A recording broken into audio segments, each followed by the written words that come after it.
Merci, Frère Neville. Je suis vraiment content d'être ici, Frère Neville, et d'avoir de nouveau l'occasion d'être assis dans ces lieux célestes en Jésus-Christ.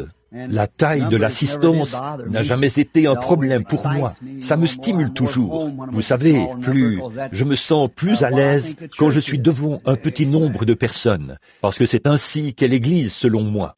Oui, j'ai un passage de l'Écriture à ce sujet qui dit « Ne crains point, petit troupeau, votre Père a trouvé bon de vous donner le royaume. » Et je veux être du nombre de ce petit troupeau ce jour-là, ceux à qui il a dit « Ne crains point. » Et nous sommes très heureux d'avoir le privilège d'être ici ce soir.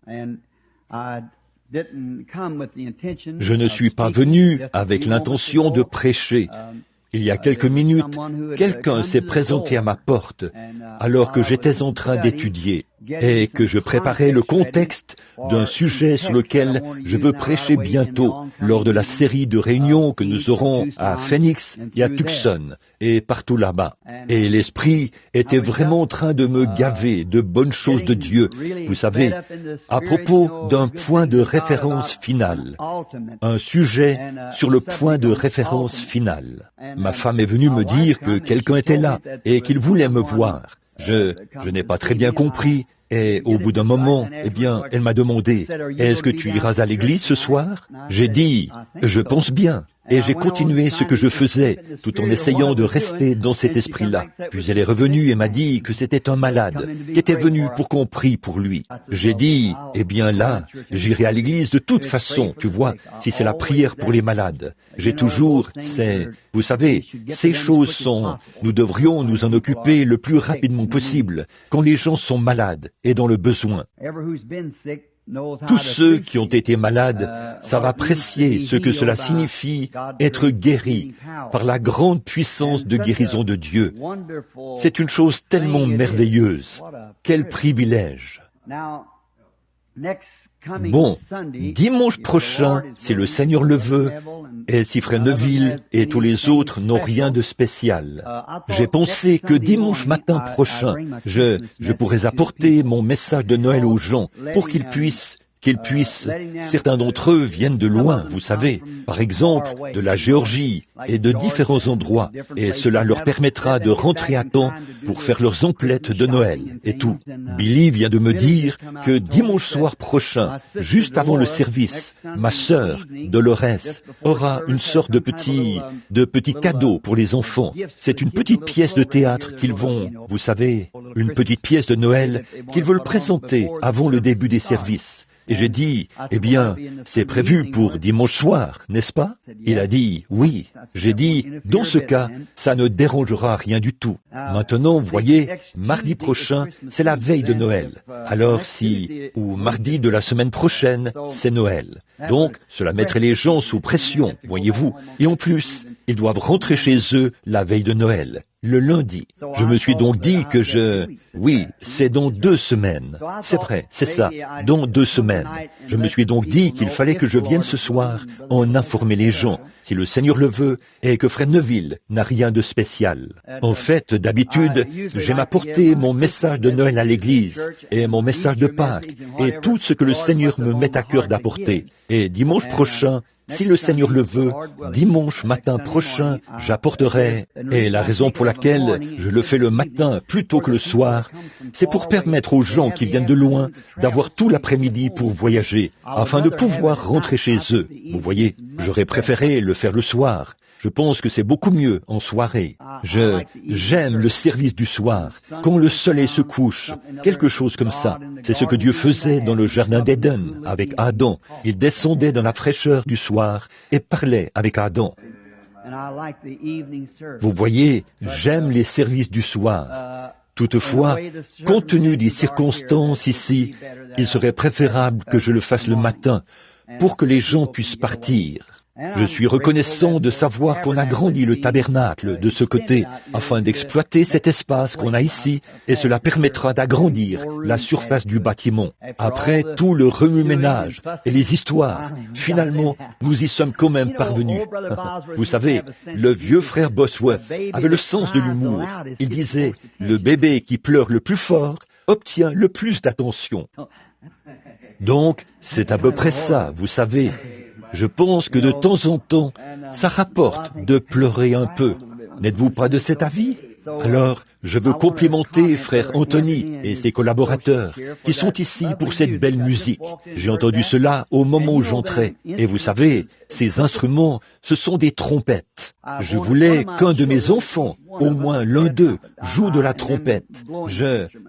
Et les instruments avant. Becky a commencé à jouer du piano, mais elle est à l'âge de l'adolescence, vous savez. Là, elle veut maintenant abandonner cela. Et elle a commencé, le professeur avait dit qu'il fallait commencer par la musique populaire. Non, bon, je ne veux pas dire, vous savez ce que je veux dire, par des préludes et autres, par la musique classique, pour ensuite passer à la musique religieuse. Maintenant qu'elle a atteint un plus haut niveau dans ça, c'est là qu'elle se dit, eh bien, je vais arrêter. Et les enfants sont un casse-tête. Bon, de toute façon, il faut que ce soit un appel de Dieu pour commencer. Je crois que sa sœur, Sarah, qu'elle a derrière, sera meilleure qu'elle de toute façon. Et elle n'a jamais suivi de cours. Donc, c'est mieux que ce soit l'appel de Dieu, quand quelqu'un est doué comme ça. Mais j'aime la trompette. Je me souviens quand on a consacré ce tabernacle là-bas, au coin de la rue, les trompettes y ont retenti pendant une demi-journée. À la croix où mourut mon sauveur, je suis venu brisé de douleur. Là, son sang purifia mon cœur, alors que je mettais mon contexte dans la pierre angulaire. Et je me souviens du soir où, à l'église méthodiste de la Trinité, quand le vieux docteur Morrison, beaucoup d'entre vous qui étiez là à mon époque, se souviennent du docteur Morrison, un vieil homme pieux. Asbury a perdu l'un des plus grands hommes depuis l'époque d'Asbury, quand ils ont perdu le docteur Morrison. À son âge, c'était un vieil homme pieux. J'ai toujours aimé l'entendre prêcher. J'étais allé l'écouter là-bas à l'église méthodiste de la Trinité. Et ce soir-là, 2 garçons sont sortis sur un petit balcon, comme ma femme et moi arrivions. Ils tenaient leurs trompettes dans les airs comme ça, et ces autres instruments, et ils se sont mis à jouer cela. À la croix où mourut mon sauveur, la grosse croix qui était là, au-dessus, tournoyait. Je suis resté debout dans la rue, j'ai levé les mains en l'air, et je me suis mis à louer Dieu sur le champ. Je ne pouvais pas m'en empêcher. Il y a une certaine émotion chez un chrétien né de nouveau. Quand ça vibre, quelque chose doit se passer. Un point, c'est tout. Oh, il n'y a rien comme un chrétien à l'ancienne mode. C'est vrai, je n'échangerai cela contre rien au monde. Mon expérience, je ne l'échangerai contre aucune richesse du monde, ni contre le monde entier, ni contre le système solaire et tout. Ce que Jésus m'enseignait à son sujet. Il y a un homme assis là parmi nous. Chaque fois que je le vois, mon cœur bondit. C'est un homme que j'ai vu prendre la communion l'autre soir. Il marche avec une béquille. Est-ce que quelqu'un vous a déjà dit que vous ressembliez à Oral Roberts?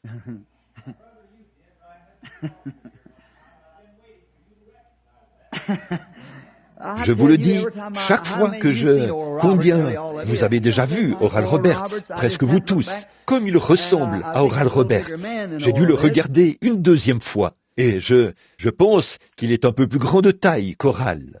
Mais juste à voir la manière dont il se coiffe, son front, ses traits, cet air digne qu'il affiche, et le fait qu'il s'assied comme Oral. C'est pourquoi je pense toujours, frère Oral, il lui ressemble beaucoup. Frère Oral est en train de créer une sorte d'école biblique en ce moment, je pense, ou quelque chose de ce genre. J'en ai entendu parler l'autre jour. Qu'est-ce que c'est? Une université. Oui, frère Carl Williams est l'un de ses conseillers dans ce projet, en quelque sorte. Je ne sais pas vraiment ce que c'est.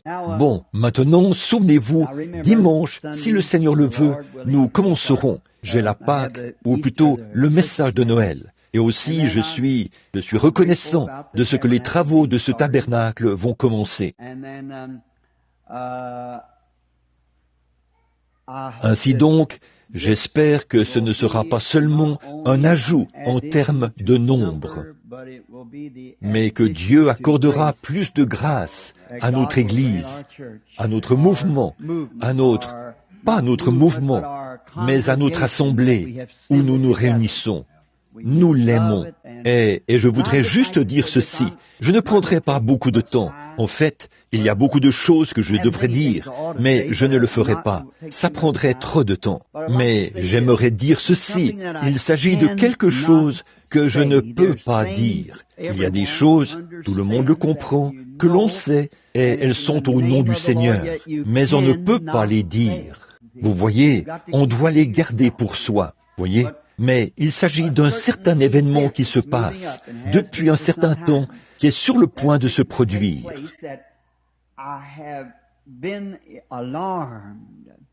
J'ai été frappé de voir le Saint-Esprit agir parmi les gens jusqu'à ce point. Et eux, ils n'en ont pas la moindre idée, voyez. Mais j'ai vu le Saint-Esprit agir dans ce sens. Je révélerai la chose, si le Seigneur le veut, au temps opportun. Maintenant, souvenez-vous, ça montre que Dieu est au milieu d'eux.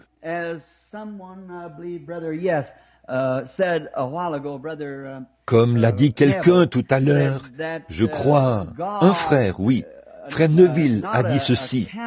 Dieu ne tient pas compte du désordre qui règne parmi nous et de notre mauvaise conduite à ses yeux. En effet, le voyant qui était allé épier Israël pouvait voir avec l'œil naturel à quel point le désordre y régnait, combien ils agissaient mal et à quel point ils devraient être maudits. Mais ce que cet évêque n'a pas reconnu, c'est ce rocher frappé et ce serpent d'airain, voyez, qui faisait l'expiation. Alors, voyez-vous, quand Balaam a regardé Israël, il a vu une raison de les maudire, voyez. Mais quand Dieu les a regardés, il a vu l'expiation. Il a dit, tu es comme un buffle. Amen. Qui mettra quoi que ce soit en travers de ton chemin, comme tes tentes sont saintes et justes? C'est ainsi que Dieu les a vus, voyez, non pas de la manière dont l'homme les a vus, non pas de la manière dont les grands dignitaires les ont vus, mais de la manière dont lui, il les a vus. Et, ô Dieu, que cela soit ma portion, que cela soit ma portion, car personnellement, je ne puis prétendre à rien du tout. Je n'ai rien à t'apporter. Je veux simplement rester à ta croix. Vous voyez, c'est tout ce que nous avons. Eh bien, c'est un soir de réunion de prière, ou non, pas un soir de réunion de prière, mais ici, c'est en quelque sorte un groupe d'évangélisation. Nous aimons présenter la parole, et peut-être que je vous parlerai ce soir pendant quelques instants. Beaucoup d'entre vous qui voudraient prendre les Écritures, eh bien, vous savez quoi? Chose étrange, ça s'est ouvert exactement au bon endroit, à la page où se trouve le texte que j'allais lire. Oui, monsieur, c'est étrange. C'est 1 Corinthiens chapitre 11. Et il y a quelques notes que j'avais écrites ici, quelque part ici, des choses auxquelles je pensais, si je peux juste les trouver maintenant. Au sujet de 1 Corinthiens, le chapitre 11. C'est juste ici, juste ici. Oui, monsieur.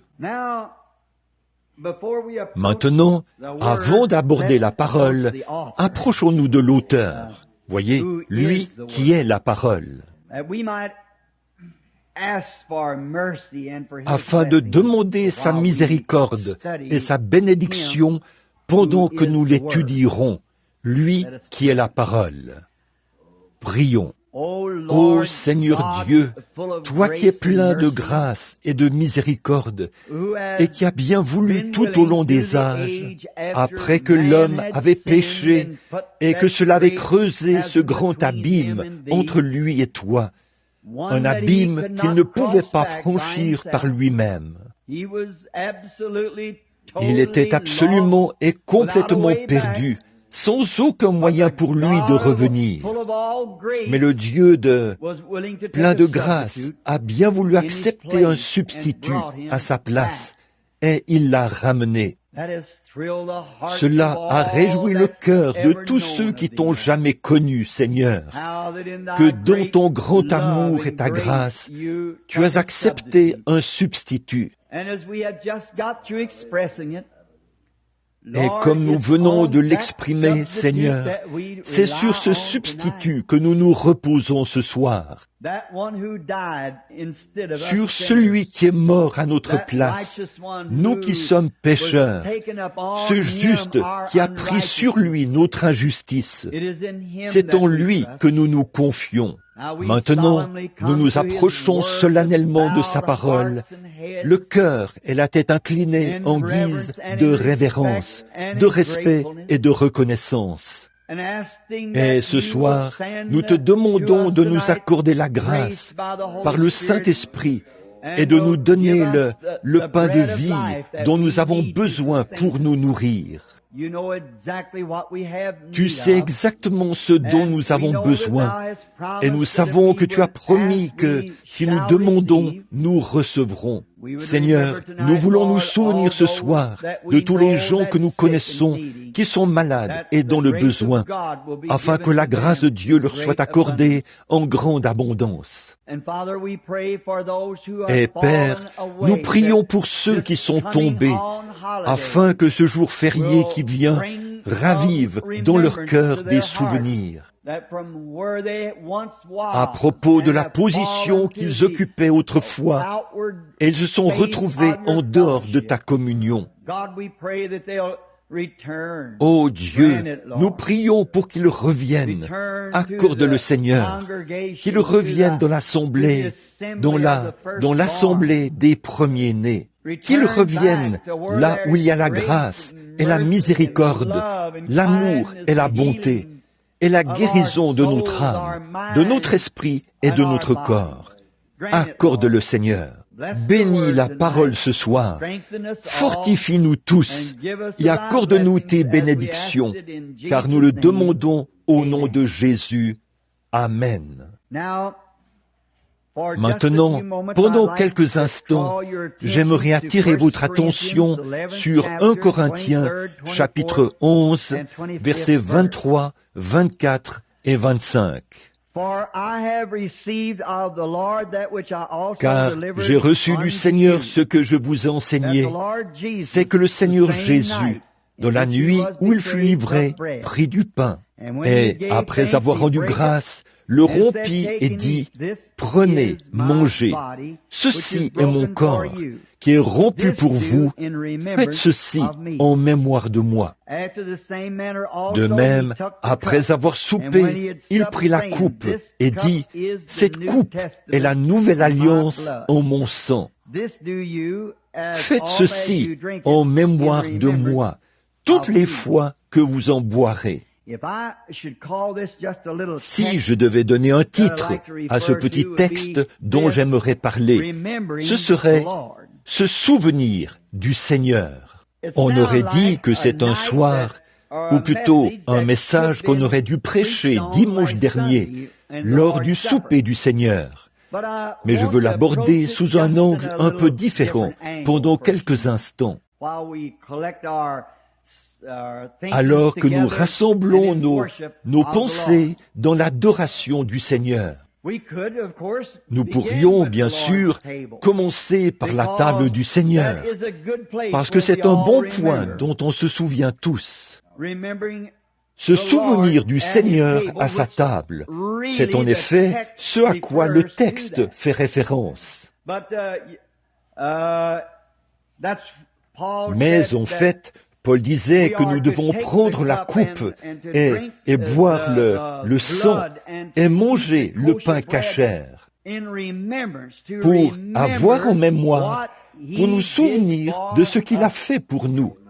Et en faisant cela, on ne veut pas que ça devienne quelque chose d'ordinaire, de banal. Il faut vraiment s'en approcher en se souvenant du Seigneur.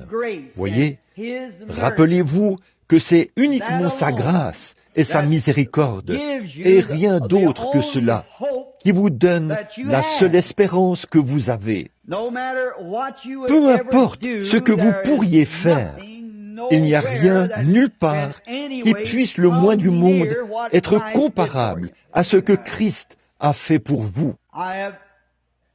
Cette semaine, j'ai eu une triste expérience, mais je peux dire qu'elle était en même temps glorieuse. J'ai enterré un frère qui s'asseyait autrefois ici parmi nous, et beaucoup d'entre vous savent ce qui est arrivé. C'est notre brave frère Rogers, Basti Rogers, comme nous l'appelions, Everett. Frère Bankswood, qui est ici, et frère Southman, nous sommes allés ensemble au service funèbre.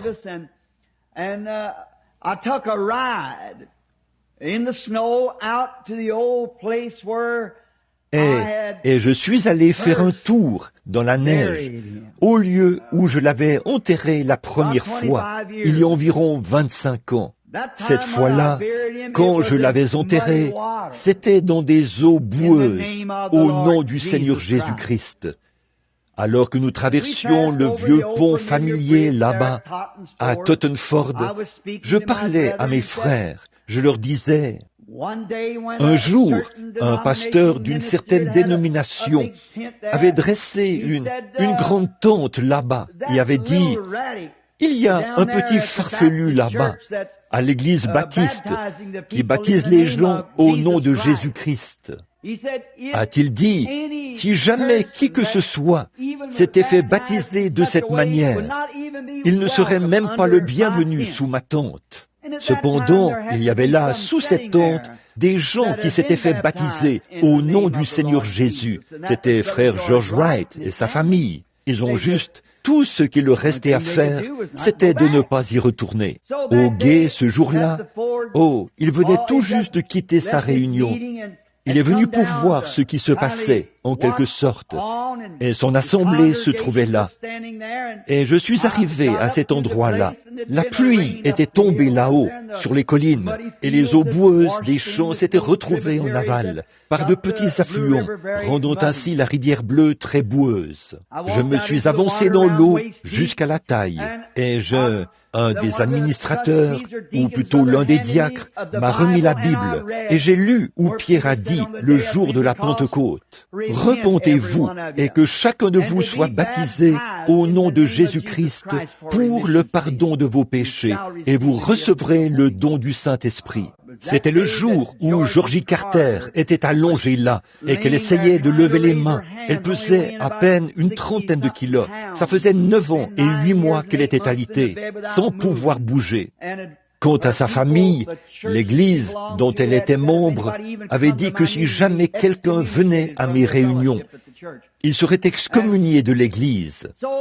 C'est donc ce même soir qu'elle était guérie instantanément. Et elle voulait se faire baptiser comme la petite Neil qui était là-bas, que j'avais vue en vision. Vous connaissez l'histoire. Ses mains et ses jambes étaient déformées. Et je me suis retrouvé dans la vision et il y avait la puissance de l'Esprit. J'ai posé les mains sur elle. Elle est sortie de là et elle était guérie. Elle faisait donc partie de la même église.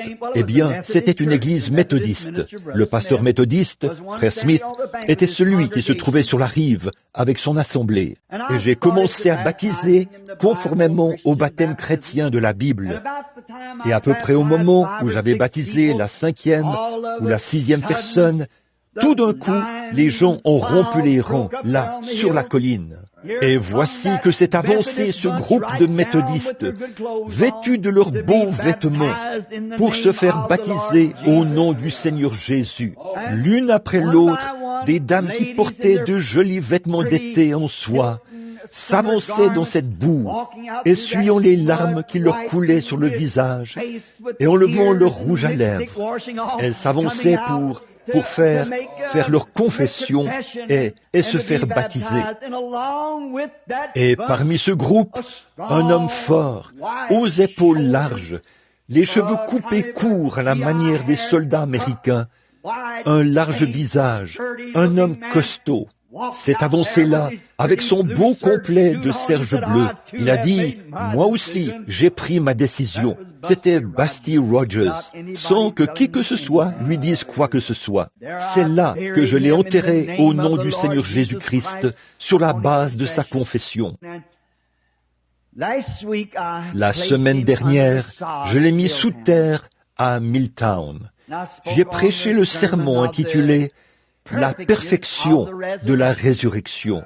J'ai été missionnaire et j'ai vu les différents dieux et les philosophes. C'est tout ce dont il s'agit, à l'exception du christianisme. Tout le reste, ce n'est que de la philosophie. Ils croient ceci, cela ou autre chose. Mais le grand créateur, qui est l'auteur de la création, pour qu'il y ait une création, il faut qu'il y ait un créateur. Et s'il existe une création, elle a été faite par un créateur. Et l'œuvre de tout homme reflète cet homme-là. S'il est un bon menuisier, il fait du bon travail, il construit. Et s'il est un bon mécanicien, il fait du bon travail. Votre travail vous reflète. Et la création de Dieu reflète Dieu. Et Dieu a fait toutes choses dans un but. Et tout ce qui sert le dessein de Dieu connaîtra la résurrection après la mort. Nommez-moi une seule chose. Et j'ai cité plusieurs choses, comme les fleurs et les arbres. Et que lorsque le soleil se lève le matin, il est faible comme un petit bébé qui vient de naître. Ses rayons le sont. Vers 10 heures, c'est un adolescent. À midi, il brille de toutes ses forces, comme une jeune femme ou un jeune homme qui rayonne de beauté. Et vers 2 heures de l'après-midi, il est à peu près comme moi. Et le soir, vers 17 heures, il est comme grand-père. Il se couche. Et finalement, ses rayons se retirent de la terre et il meurt. Est-ce la fin pour lui? Il a servi le dessein de Dieu. Il a favorisé la croissance des végétaux au fur et à mesure qu'il parcourait la terre. Toutes les plantes qui étaient mortes l'année précédente, il les a ressuscitées. Est-ce la fin pour lui? Après qu'il a servi le dessein de Dieu, il se lève de nouveau le lendemain matin avec une nouvelle vie. C'est pareil pour chaque arbre et tout le reste, pour toute chose, la lune, les étoiles, le système solaire. Tout promet. Et si un homme sert le dessein de Dieu, il y a une résurrection, aussi sûr que 2 et 2 font 4. Tout ce qu'il en est, c'est que Dieu attend que ce soit le temps, comme il le fait en ce moment. Les grandes feuilles viennent de tomber des arbres, ou plutôt, elles sont déjà tombées. Là, il y a le rouge, le vert, le bleu, le brun, toutes les différentes couleurs que l'on trouve à la surface de la terre, sous laquelle la nature créée par Dieu repose, morte. Dieu a tout simplement planté son bouquet, mais il sait que lorsqu'il plante le bouquet, il y a une résurrection au printemps. Le monde n'a qu'à continuer dans son orbite, jusqu'à ce qu'il soit de nouveau aligné avec le soleil, et là, il ressuscitera comme des fleurs de deuil. Ne dites jamais « c'est la fin », pas plus que les feuilles brunes qui sont sur l'arbre ne disent que c'est la fin. Tout ce qu'il reste à faire, c'est attendre l'écoulement du cycle du temps de Dieu, jusqu'au temps de la venue du Fils de Dieu. Et toute créature vivante qui est morte en Christ ressuscitera dans sa présence et en se souvenant de lui. Oh, quand j'arriverai à la fin de ma route, je veux mourir dans sa présence, me souvenir de lui, qu'il est la résurrection et la vie. Il est celui-là. Alors, quand nous venons à la table du Seigneur, la table du Seigneur, comme je l'ai déjà expliqué ici auparavant, ce n'est pas... Nous croyons que ce que nous appelons la communion, c'est le fait de prendre le pain. Nous plaçons le mauvais, nous plaçons la bonne chose au mauvais endroit. Ce n'est pas le pain qui compte. Ce n'est pas le vin qui compte. Ça, c'est le pain cachère et le vin. Mais ce qui compte, c'est la communion signifie parler à. Et en lui parlant, on se souvient de lui. Je pense que c'est le moment le plus béni des services. Voyez, chaque heure de notre vie devrait être un temps de communion. La communion avec le Seigneur est comme une oasis dans un désert. C'est comme cette source qui se trouve sous les temps, où le voyageur qui passe par là s'arrête et boit jusqu'à ce qu'il étanche sa soif. C'est ça, se souvenir du Seigneur. Venir en respectant l'ordre de sa table, de sorte qu'ensemble, avec le pèlerin voyageur qui séjourne avec nous ici sur terre, nous puissions venir à sa table et là nous abreuver de ses bénédictions, de sa grâce et de sa parole. En communion autour de sa parole, jusqu'à ce que notre âme assoiffée soit satisfaite. Et là, nous quittons le lieu d'adoration rafraîchi, satisfait. Et nous sortons pour de nouveau faire face aux problèmes du désert, les problèmes du désert de la vie. Oui, une oasis dans le désert qui nous rafraîchit, nous rendons quand nous avons soif. Ça devrait être ainsi pour tout adorateur. Ça satisfait. C'est le cas pour tous les véritables adorateurs. Ils désirent vivement se réunir. Il y a quelque chose de divin dans la communion fraternelle. C'est ordonné de Dieu, c'est saint, c'est sacré. Et les justes soupirent après cela. Comme David qui a dit que son âme avait soif de Dieu, comme une biche soupire après un courant d'eau. La petite biche, blessée par une meute de chiens qui ont arraché des morceaux de chair de son flanc, et cela a été arraché de son flanc. Elle se tient là, haletante et aux aguets, là, utilisant le sens de l'odorat que Dieu lui a donné. Elle peut sentir l'eau à des kilomètres. Et elle maintient sa petite tête en l'air, pendant que la vie la quitte par ce sang qui sort. Elle sait que si jamais elle parvient à atteindre cette source, elle pourra vivre. Rien ne pourra l'attraper à ce moment-là. Si elle parvient à atteindre le point d'eau, elle sèmera tous les chiens qu'on pourrait mettre à ses trousses, car elle sait qu'elle a trouvé la source de vie. Et quand l'Église en arrive à ce point où Christ comptant pour nous, que nous avons soif d'être dans sa présence, et les uns avec les autres, c'est une source de vie. Aucun démon ne pourra jamais vous atteindre. Là, même la mort elle-même est vaincue. Oh, quelle espérance! Quel endroit! Se rafraîchir. Et en le faisant, on se souvient que Christ est celui qui a rendu cela possible pour nous.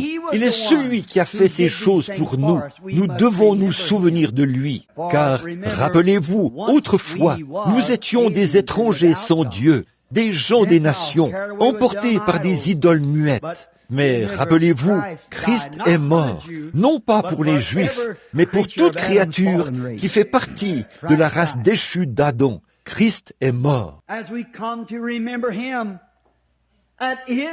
Alors que nous venons pour nous souvenir de lui à sa source de communion, cela devrait nous rappeler comment était Israël pendant son voyage.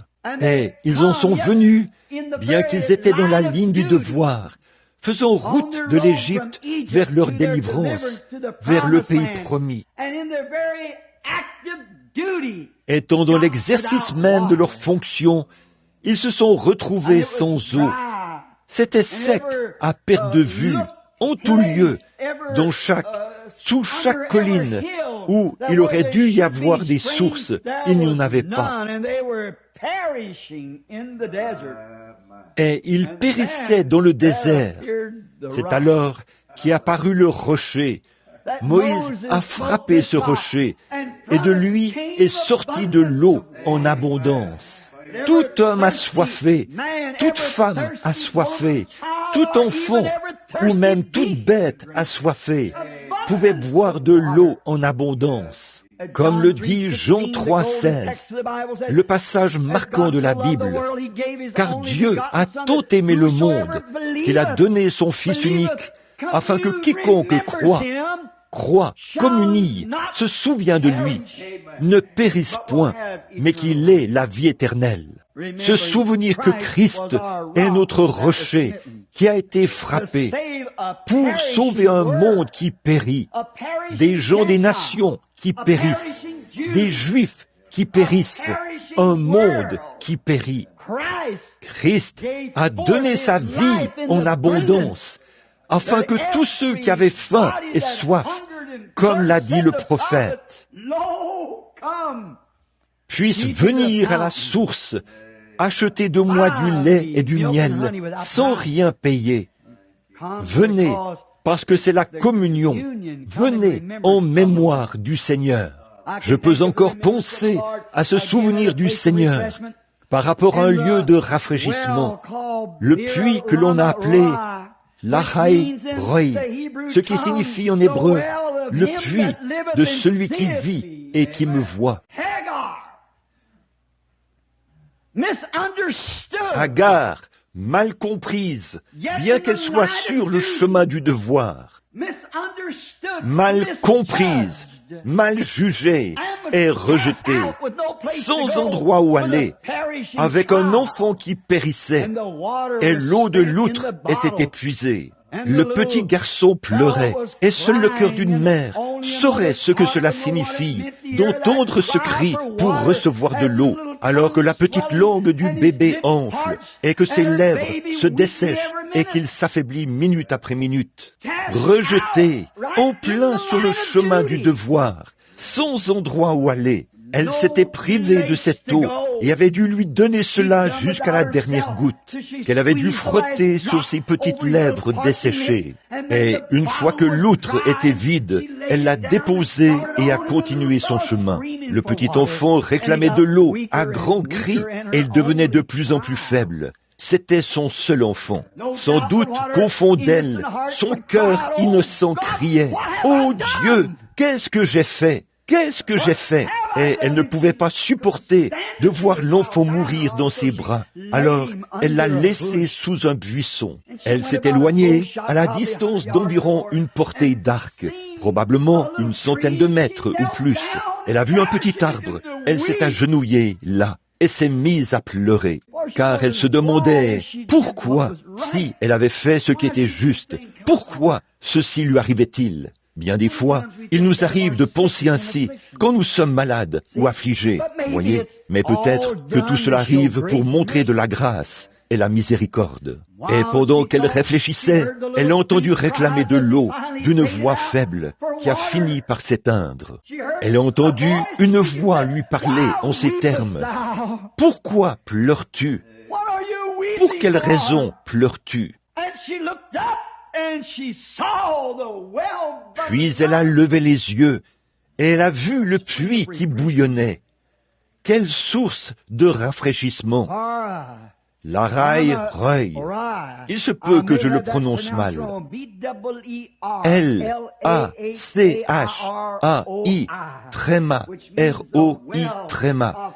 Ce qui signifie le puits de celui qui vit et qui me voit. Celui qui ne peut pas mourir. Melchisédek, El Shaddai, celui qui vit et qui me voit et qui connaît mes besoins. Il s'est souvenu de moi. Et là, il s'est souvenu de moi comme je me suis souvenu de lui. Et je sais qu'il vit et qu'il a fait jaillir ici, dans le désert, ce puits. Oh, pourrions-nous appliquer cela en ce moment, dans un message d'une heure, à ce jour-ci maintenant, un jour où le désert des églises, des dénominations et des prédicateurs d'un évangile social et des modes du monde se sont infiltrés, ont formé des dénominations et se sont séparés. Et de penser que subsiste encore ce soir le puits de celui qui vit et qui me voit. C'est ce que ce souvenir de Christ devrait signifier pour l'adorateur. Oui, oh, elle avait été mal comprise et rejetée.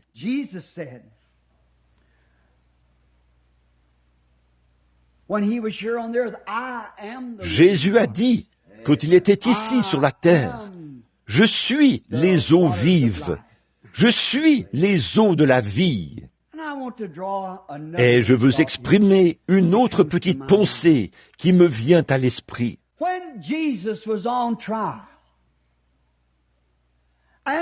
Quand Jésus est passé en jugement, et ce, dans le seul but de se moquer, car Pilate l'avait renvoyé à Hérode.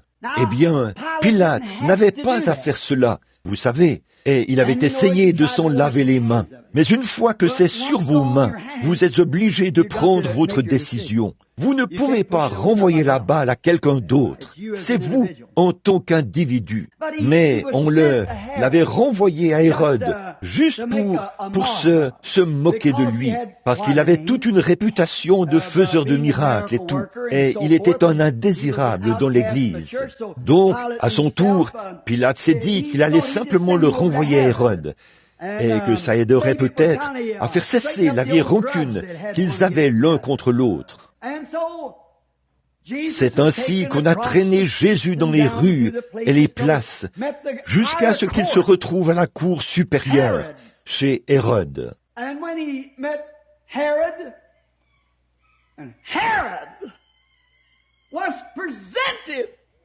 Et quand il s'est retrouvé devant Hérode, et là, Hérode a eu son unique occasion. À quel point un homme peut-il être insensé?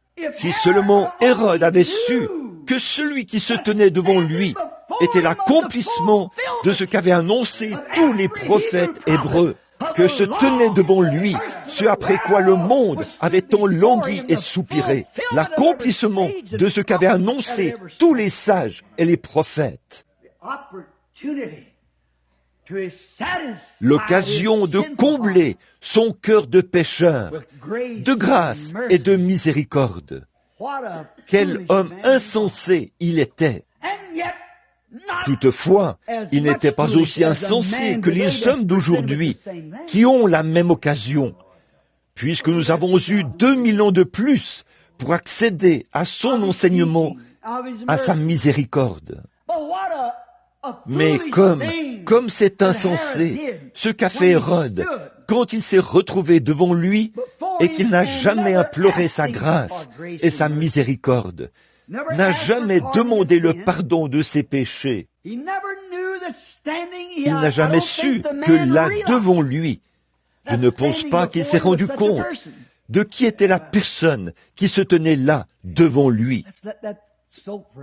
Laissons cela pénétrer un instant, du fait que cet homme n'avait pas une sorte de titre prestigieux de la haute société, de différentes organisations et de clubs.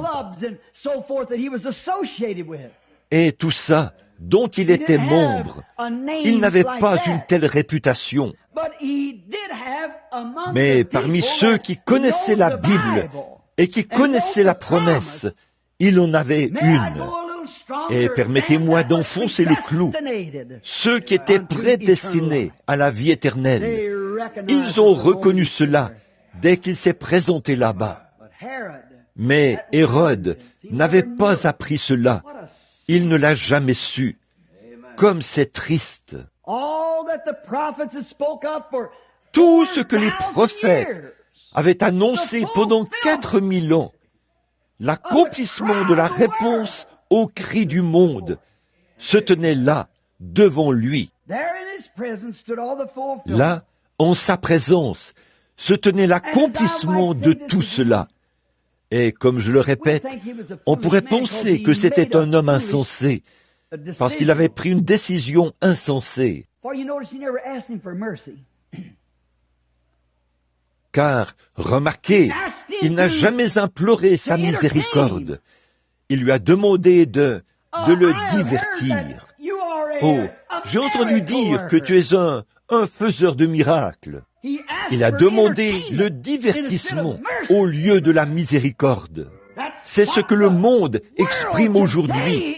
La même décision qu'avait prise Hérode, quand il voit le Christ qui opérait des miracles, faire aujourd'hui la même chose qu'il a fait en ce temps-là. La seule chose qu'il demande, c'est que je vous vois d'abord faire telle et telle chose. Vous dites qu'Hérode se retrouvera en mauvaise posture. Ce sera pire pour l'homme d'aujourd'hui. L'expérience d'Hérode reposait sur 4000 ans de paroles, de prophètes et de sages. Nous en avons 6000, en plus d'avoir un enseignement supérieur à ce qu'ils avaient en ce temps-là. Certainement, quel résultat! C'est pareil aujourd'hui, la même chose. Qu'est-ce qui s'est passé? Hérode n'y a jamais réfléchi sérieusement. Il ne s'est jamais arrêté pour y réfléchir. Et c'est pareil avec les gens d'aujourd'hui. Ils voient ce grand quelque chose. Ils en sont surpris. Mais ils ne s'arrêtent pas assez longtemps.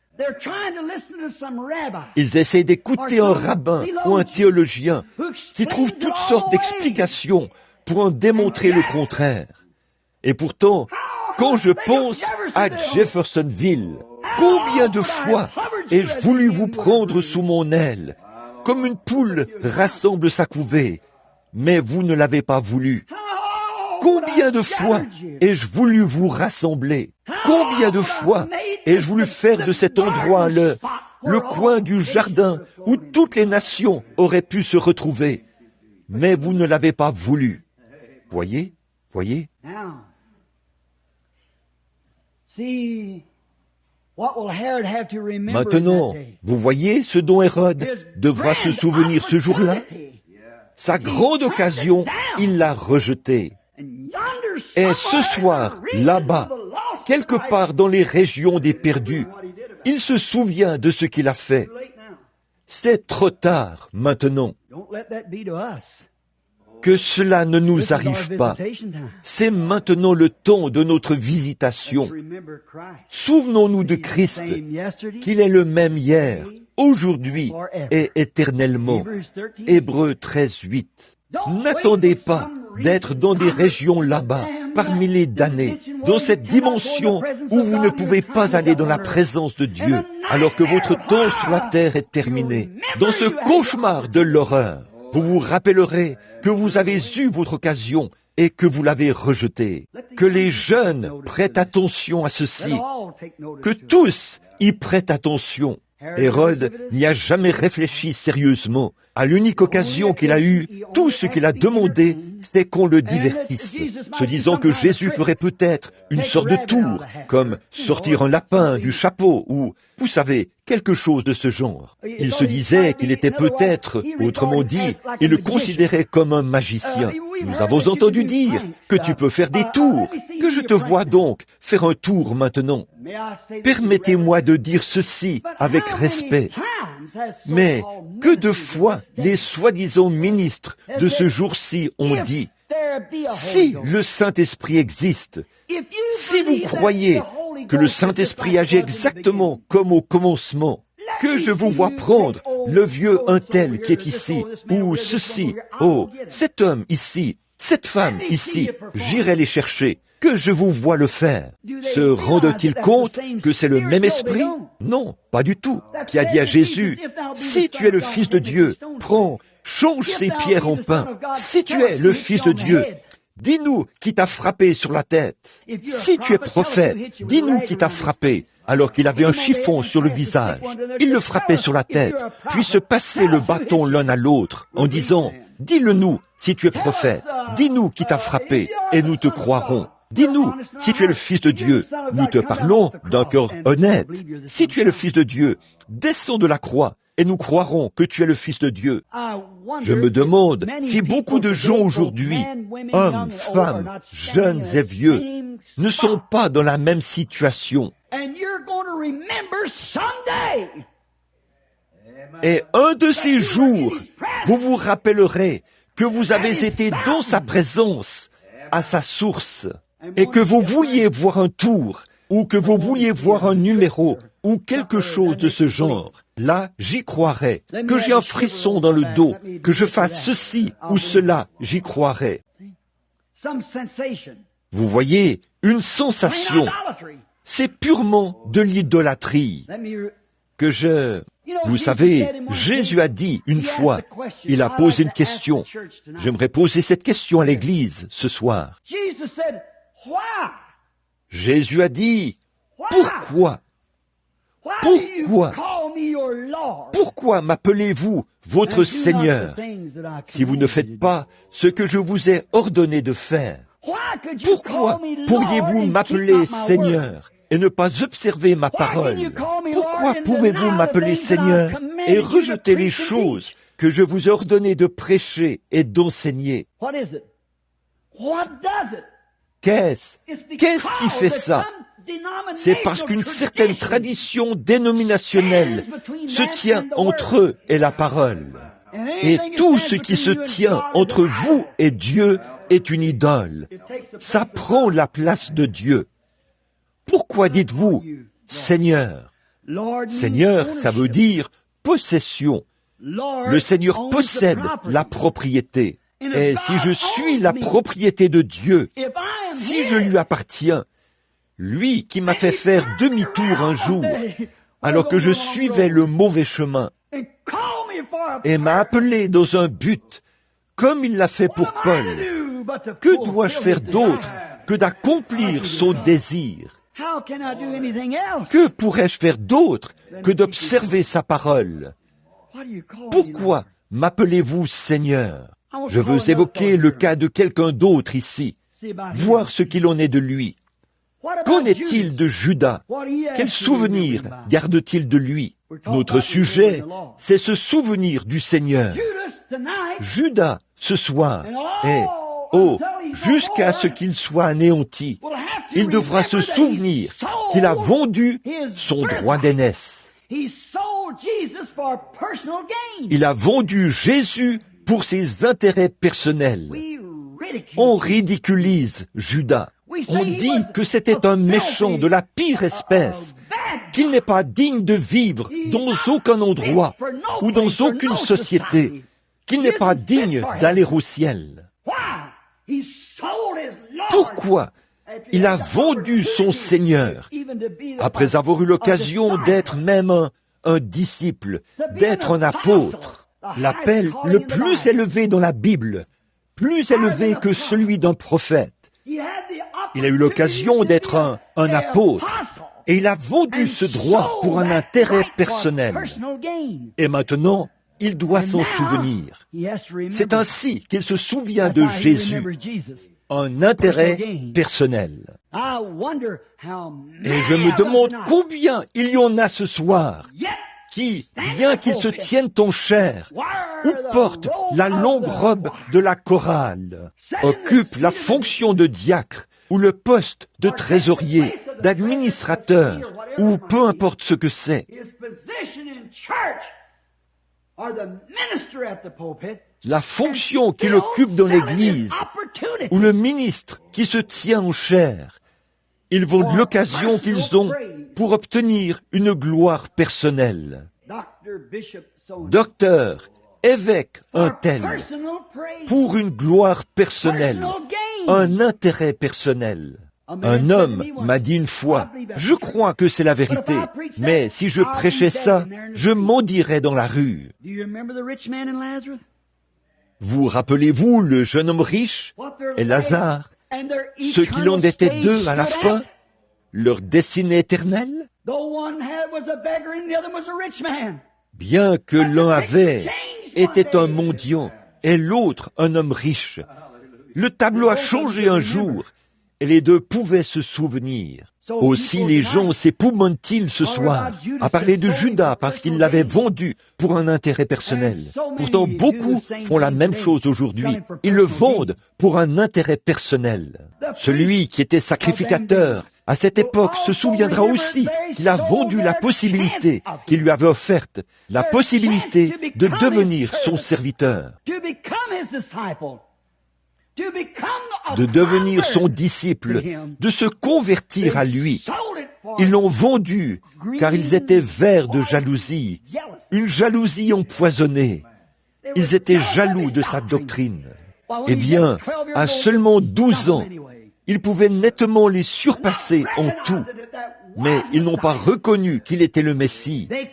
Ils n'étaient pas capables de faire les choses qu'il faisait. Ils avaient peur de perdre le prestige qu'ils avaient auprès des gens de la haute société. Et ils ont vendu leur occasion. Ils sont tout aussi coupables qu'Hérode l'était. Le membre d'Église d'aujourd'hui est pareil. S'ils se fiaient à leur dénomination et tout, à leur époque, et qu'ils se souciaient de leur prestige, qu'ils seraient chassés des synagogues, qu'est-ce que c'était à ce moment-là? C'était de l'idolâtrie, adorer une idole sous forme d'un credo, ou une idole sous forme d'une religion d'église. Au lieu d'accepter la parole vivante qui était manifestée devant eux, et ils ont vu la parole de Dieu. La Bible dit, nous l'avons vue et l'avons touchée. Les êtres humains ont posé les mains sur la parole littérale du Dieu vivant. La parole vivante est manifestée, et ils ont laissé les traditions et les credos se tenir entre eux et lui. Le lavage des cruches et des plats, une chose si impure, se tenir entre eux et le Dieu vivant. Oui. Qu'est-ce que c'était? C'était des préjugés. C'était des préjugés qu'ils avaient contre l'Écriture. Son évangile clair et net qu'il enseignait, la parole du Père. Ils étaient jaloux de lui. Ils avaient des préjugés contre lui. Et aussi longtemps qu'ils auront des souvenirs, en fait, même en enfer, ils s'en souviendront. C'est de cette manière qu'on se souviendra d'eux. C'est de cette manière qu'ils devront se souvenir de lui. Vous dites, oh, c'était les pharisiens. Il y a une petite dame qui fréquentait cette église-ci. Oh, je suppose que beaucoup d'entre vous la connaissent. Elle vit quelque part ici, plus bas sur la rue. Elle était tombée, et chaque fois que je la vois, elle accourt vers moi, met ses mains dans les miennes. Frère Bill, priez pour moi. Je suis rétrograde. Son mari est un... Non, je pense qu'ils vivent un peu plus haut sur la rue. Je l'ai vue en esprit. J'ai vu l'Esprit de Dieu sur elle. Elle dansait, se réjouissait et tout. Elle était tombée. Et récemment, elle était couchée là, à l'hôpital, en train de mourir, selon eux. Elle m'a envoyé chercher pour que j'aille prier pour elle. Son mari et elle étaient vraiment bons envers ma femme, quand ma femme n'était qu'une petite fille en haillons et au visage sale. De temps à autre, il lui achetait une petite robe ou quelque chose de ce genre pour l'aider à aller à l'école. Peu importe combien c'est insignifiant, vous ne pouvez pas faire la moindre chose pour Dieu sans qu'il s'en souvienne. Toutes les fois que vous avez fait ces choses, au plus petit d'entre les miens, c'est à moi que vous les avez faites. Et comme le pain jeté sur les eaux, elles reviendront. Voilà que cette pauvre petite femme rétrograde était couchée là, à pleurer en me tenant la main. Et elle, j'ai dit, eh bien, sœur, je vais prier pour vous. Et sur le lit d'à côté était couchée une femme. Elle avait les mains croisées et elle me regardait. Son fils était assis près d'elle, un jeune homme d'une vingtaine d'années, qui avait l'air d'un Ricky moderne. Eh bien, je ne dis pas ça pour manquer d'égard envers quiconque s'appelle Ricky, mais je veux dire que c'est on n'entendait jamais un nom comme ça autrefois. Elvis et Ricky, ça, ce sont les noms de cet âge-ci, vous voyez. Si vous avez un enfant qui s'appelle comme ça, appelez-le par son deuxième prénom, alors, ou donnez-lui en un. Comme elle était assise là, elle m'a regardé. Et quand j'ai commencé à courber la tête, je l'ai vue prendre un air vraiment... Elle a dit, « Un instant, là, tirez ce rideau !» J'ai dit, « J'allais simplement prier pour la dame. N'êtes-vous pas une croyante ?» Elle a dit, « Eh bien, sachez que nous sommes méthodistes et nous voulons que vous tiriez ce rideau. » Oui, madame, et j'ai tiré le rideau.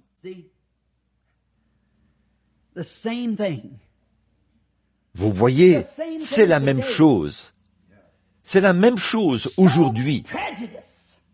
Il y a tant de préjugés. Comment savait-elle le genre de ministre que j'étais?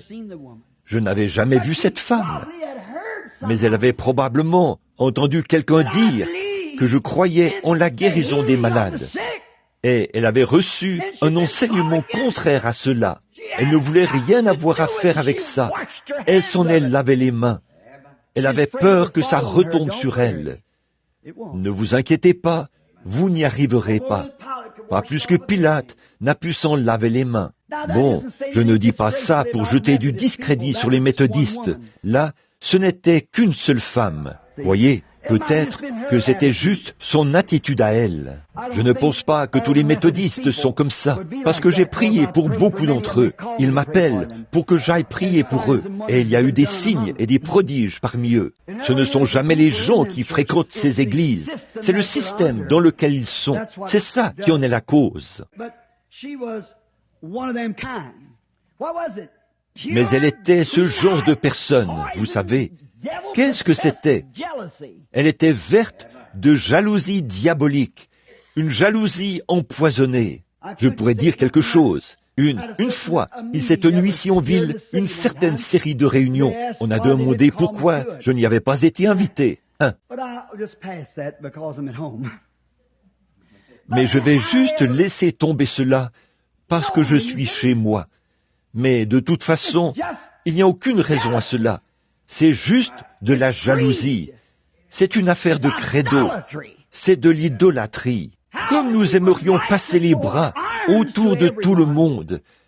Mais quand on vous évite, Jésus voulait le faire. Souvenez-vous, un jour, vous devrez vous en souvenir. Vous devrez vous en souvenir. Cela me rappelle un témoignage qui était rendu récemment. Un ministre prenait l'ascenseur ici, dans l'immeuble Hayburn, pour monter aux étages supérieurs. En plus du ministre, il y avait 3 autres hommes dans cet ascenseur. Et ils ne savaient pas que cet homme était un ministre.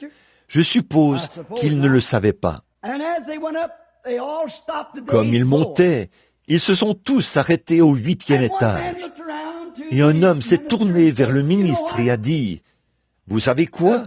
Ici, nous sommes le plus près du ciel que nous ne le serons jamais. » Eh bien, a dit le ministre, je suppose que vous avez raison. Je pense que vous avez raison. Car aussi longtemps que nous compterons sur nos propres mérites, voilà à quel point nous pourrons en être proches. C'est vrai, aussi longtemps que vous vous reposez sur ce que vous faites, vous vous souvenez de ce que vous avez fait. Et je suis sûr que pour la plupart d'entre nous, nous savons que nous n'avons rien fait, que nous ne méritons rien. Il a dit, je suppose que si nous comptons sur nos propres mérites, c'est le plus loin que nous pourrons jamais aller. Eh bien, si nous comptons sur ça, c'est le plus loin que nous pourrons aller. Mais, oh, j'aimerais dire quelque chose. Si je peux oublier ce que j'ai été et me souvenir de ce que lui, il est. Si je peux me souvenir de Jésus, si je peux me souvenir de lui, là-bas, à la croix, si je peux me souvenir de ce qu'il a fait pour moi et me souvenir de l'heure où il a effacé mes péchés et m'a donné le Saint-Esprit afin qu'il soit mon guide, je serai alors élevé au-dessus de toute emprise de cette terre. Je serai élevé au-dessus de toutes les choses terrestres pour être dans les lieux célestes en Jésus-Christ, où je peux être en communion avec lui. Là, dans sa présence, j'oublie tout ce que j'ai déjà été. J'oublie tous mes péchés et tout, parce qu'ils sont dans la mer de l'oubli. J'oublie tout mon passé, j'oublie tout, et je me souviens qu'il a fait de moi l'un des siens, par sa propre mort. Il a pris ma place. Et moi, qui n'avais aucun droit d'aller ailleurs qu'en enfer, il a pris ma place et m'a élevé de l'enfer. Il y est allé pour moi, et il m'a élevé par sa grâce abondante, si bien que nous sommes maintenant des fils et des filles de Dieu, et nous sommes assis dans les lieux célestes en Jésus-Christ, toujours dans la joie, et nous souvenons toujours de celui qui nous a menés en sûreté jusqu'à présent, et avec la foi qui vibre dans notre âme, qui nous pousse, alors par sa grâce, il me mènera toujours plus loin.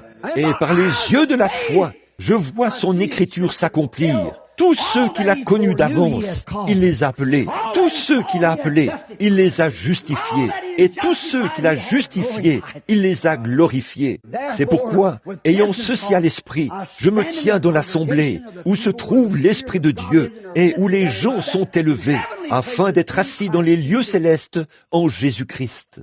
J'attends l'heure où cette représentation misérable de la vie humaine, qui en son sein un cœur mortel qui bat et qui devra cesser de battre un jour, sera changé et aura reçu le cœur de l'Esprit, qui battra perpétuellement pendant des temps incommensurables à venir, sans maladie, sans chagrin, sans vieillesse ou quoi que ce soit d'autre. Souvenez-vous de Jésus.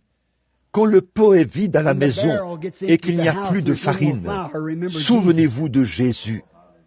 Quand le médecin dit qu'il n'y a plus d'espoir, souvenez-vous de Jésus. Quand le diable vous tente, comme le dit le cantique que nous chantons en nous séparant, quand les tentations surviennent, murmure son saint nom en priant. Se souvenir de Jésus, se souvenir qu'il reviendra. Ce même Jésus qui nous a été ôté reviendra de la même manière que nous l'avons vu aller au ciel. Souvenez-vous, il reviendra pour les siens.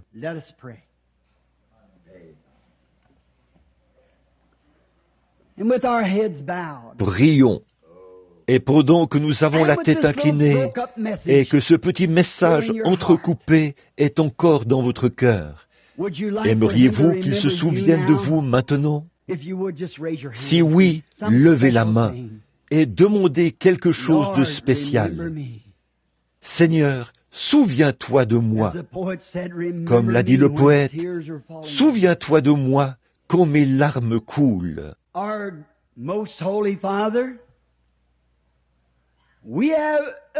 Notre Père très saint, nous avons grandement joui de la présence du Saint-Esprit, alors qu'il nous montrait la parole de vie et que nous nous remémorions la fosse d'où nous sommes sortis. Cette fosse d'où nous avons maintenant été tirés et façonnés pour être des enfants de Dieu par la grâce de Jésus-Christ.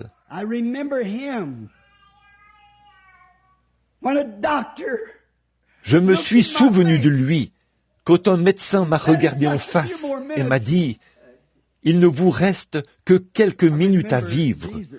Je me suis souvenu de Jésus. Je me suis souvenu de Jésus quand j'étais à l'autel, implorant la miséricorde et que mon âme était accablée. Je me souviens du poids qui m'a quitté. Jésus a pris mon fardeau.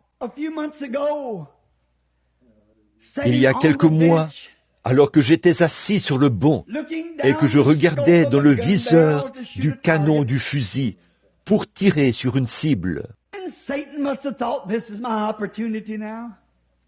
Satan a dû se dire, voilà ma chance maintenant. Quand le fusil a explosé et que le canon, la crosse et la détente ont volé en éclats et que le feu s'est répandu tout autour de moi, et j'ai essayé de me mettre debout alors que le sang giclait, je me suis souvenu que c'était Jésus. Et le médecin, quand il m'a examiné et qu'il n'a vu aucun dommage, il a dit, la seule chose que je sais, c'est que le Seigneur devait être assis là, lui aussi, pour protéger son serviteur. Une telle explosion l'aurait certainement taillé en pièces. Ô Dieu, combien nous nous souvenons tous de ces choses. Nous venons à la source remplie du sang tiré des veines d'Emmanuel. Bénis-nous tous ce soir, Seigneur. Tu connais l'objectif et le motif qui sont dans le cœur de tous ceux qui ont levé la main. Tu connais leurs désirs et leurs besoins. Et en tant que ton serviteur, Seigneur, je viens avec eux et nous quittons maintenant ce tabernacle par la foi et nous montons plus haut que les nuages, la lune, les étoiles et la blanche voie lactée. Et nous arrivons maintenant dans la présence de Dieu. Et devant moi se trouve un autel d'or sur lequel est placé le sacrifice dont nous nous souvenons, Jésus, qui a dit « Demandez ce que vous voudrez au Père en mon nom, et je vous l'accorderai. » Que notre foi ne défaille pas, Seigneur, mais fais que nous nous souvenions que nous recevons ce que nous demandons si nous y croyons. Alors que nous nous souvenons que Jésus est mort pour nous le procurer et nous en donner l'assurance.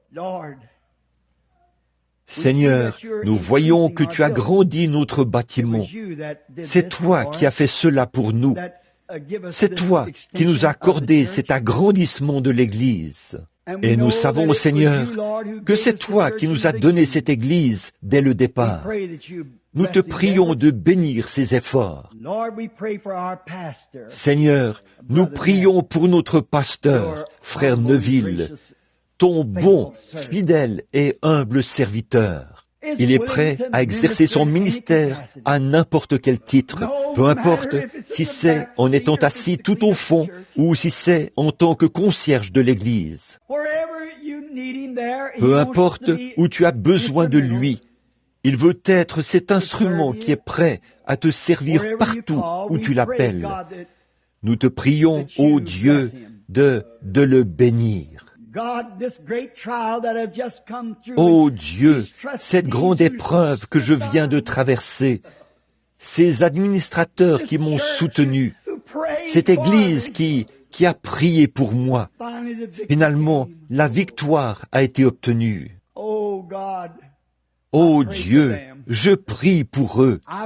Je me souviens d'eux aussi, Seigneur, et je suis sûr que c'est pareil pour toi. Nous nous souvenons des bénédictions que tu as été pour nous, et nous nous souvenons de ta parole, selon laquelle tu ne nous délaisseras jamais, et tu ne nous abandonneras jamais. La vieillesse n'y changera rien. Tu continueras de te souvenir de nous.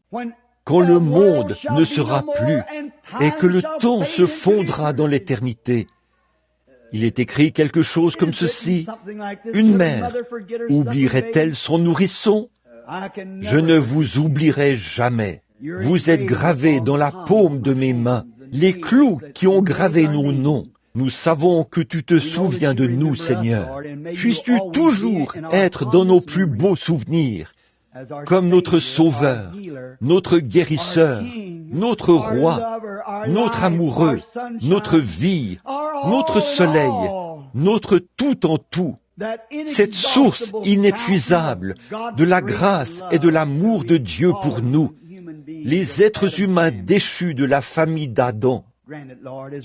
Accorde-le, Seigneur, alors que nous nous remettons à toi maintenant et que nous quittons le tabernacle ce soir en nous souvenant de Jésus.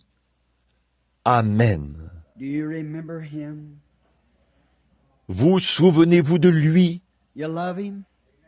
L'aimez-vous?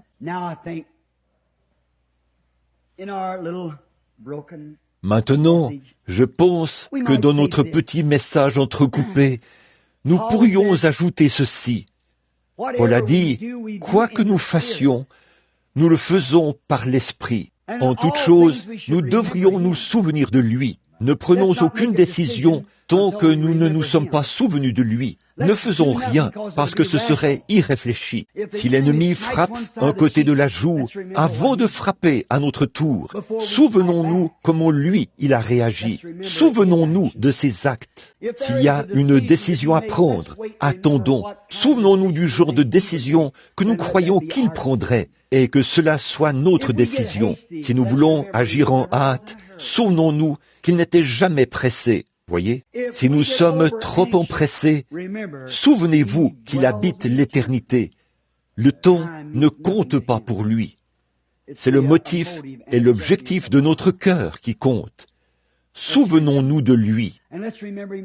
Souvenons-nous de lui maintenant, alors que nous chantons ce cantique dans l'esprit de sa présence. Je l'aime. Si vous demeurez dans l'amour, vous demeurez en Dieu, car Dieu est amour. Ceux qui demeurent en Dieu demeurent dans l'amour. Voyez? Et l'amour n'a pas de haine. L'amour n'est pas jaloux. L'amour ne s'enfle point d'orgueil. L'amour ne se comporte pas mal. L'amour est toujours gentil, doux, indulgent, bon. Peu importe combien les autres sont amers, l'amour demeure le même. L'amour, c'est le point de référence final de la grâce. L'amour, pour nous, c'est le point de référence final de Dieu. Après que tous les autres dons et autres choses auront disparu, nos prophéties, nos langues, nos interprétations, tout ce que nous aurons pu faire et tout, quand l'amour entre en scène, c'est le point de référence final. C'est au-dessus de tout, parce que tout le reste faillit. C'est la décision de la Cour suprême. C'est le poteau d'attache. C'est l'étoile polaire qui garde les marins sur la bonne route. C'est la boussole qui nous guide. L'amour, c'est le point de référence final. Souvenons-nous-en alors que nous chantons « Je l'aime ». I love him. I love him because he first loved me and purchased my salvation on Calvary's tree. I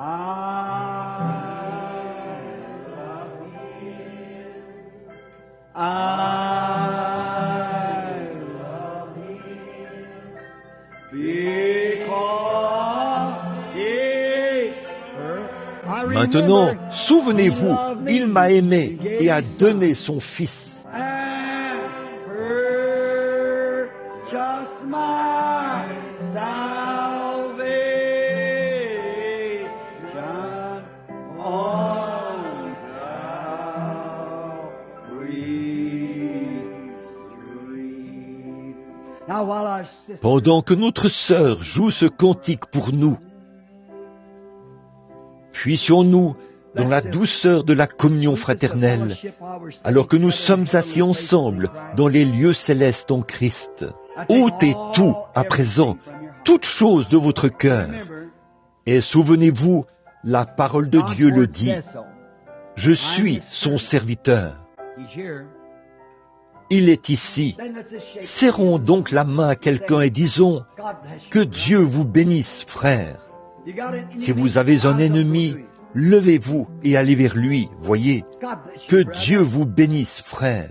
Alors que nous chantons de nouveau le refrain et que nous nous serrons la main les uns les autres, voulez-vous le faire maintenant avec beaucoup de douceur dans l'esprit?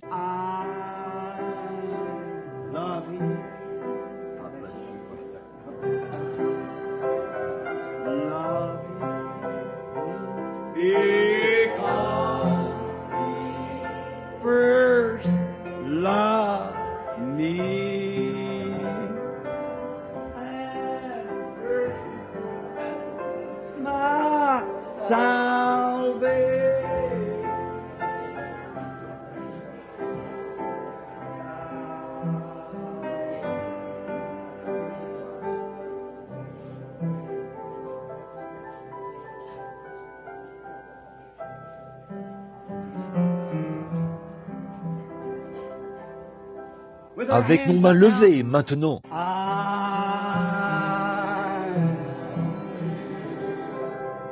I love him because remember Jesus and purchase my salvation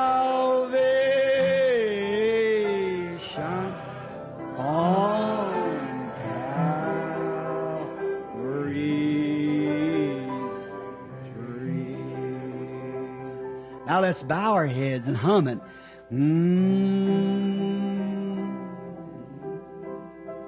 Remembering Jesus. Courbons la tête maintenant et fredonnons-le. Se souvenir de Jésus.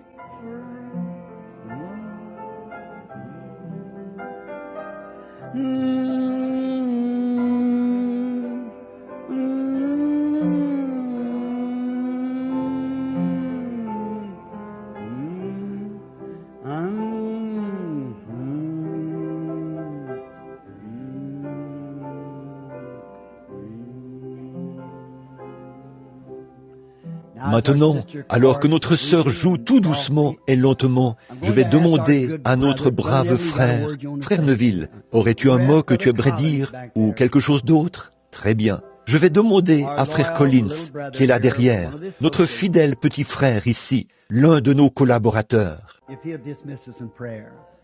s'il veut bien terminer par un mot de prière. Pendant que nous courbons la tête, frère Collins.